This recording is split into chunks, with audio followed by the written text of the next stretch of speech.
읽어주는 교과 첫째 날 4월 21일 일요일 박해받았지만 승리함. 다니엘서 7장 23에서 25절과 요한계시록 12장 6절 14절을 읽어보라. 이 구절은 어떤 예언적 기간을 말하고 있는가? 하나님의 백성이 그분께 충성하는 것은 항상 사탄을 격분하게 하며 많은 경우 핍박이 뒤따른다. 다니엘 선지자는 중세교회가 성도들과 더불어 싸우고 괴롭게 할 때를 예언했다. 사도 요한은 이 동일한 기간을 하나님의 교회가 광야로 쫓겨나고 도망하여 한 때와 두 때와 반 때 동안 양육을 받는 시기라고 기록했다.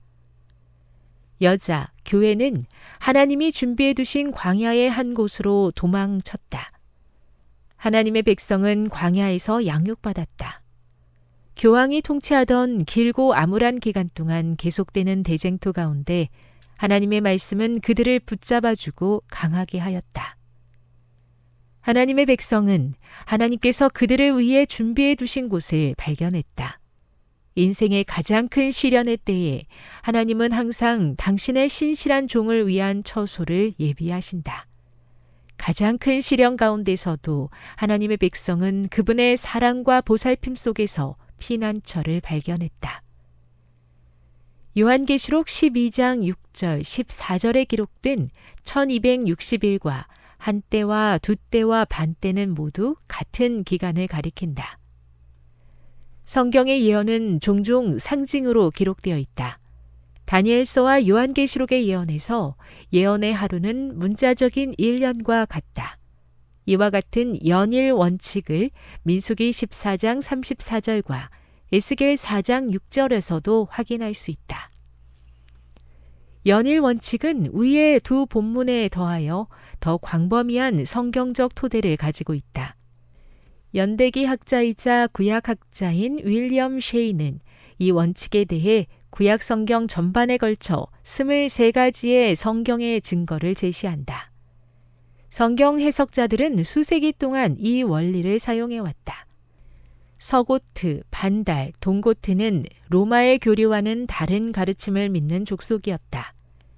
1260일의 예언은 이 부족 중에서 마지막으로 동고트가 로마에서 축출되는 서기 538년에 시작되었다.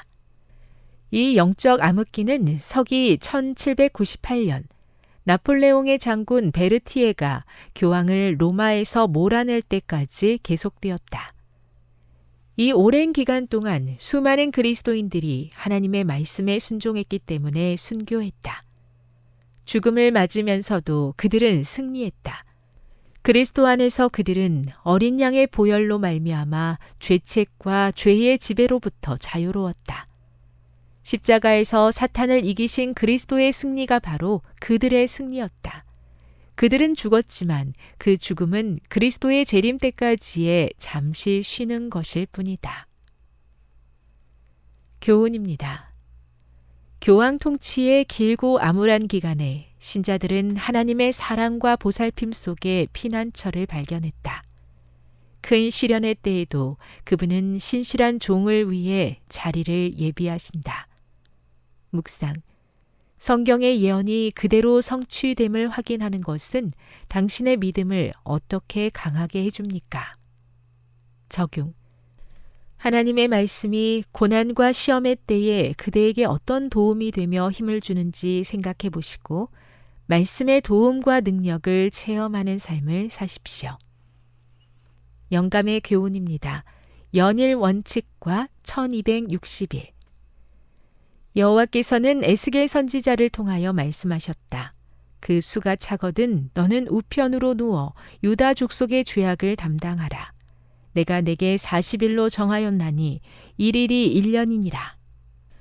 이 같은 연일 원칙은 2300주야와 1260일 및 다양하게 나타나고 있는 한때, 두때, 반때, 42달, 1260일, 그리고 사흘 반과 같은 예언의 시간적 요소를 해석함에 있어서 중요하게 적용된다. 각시대 대쟁투 680일. 하나님께서 우리의 영원한 피난처가 되어 주심을 감사합니다.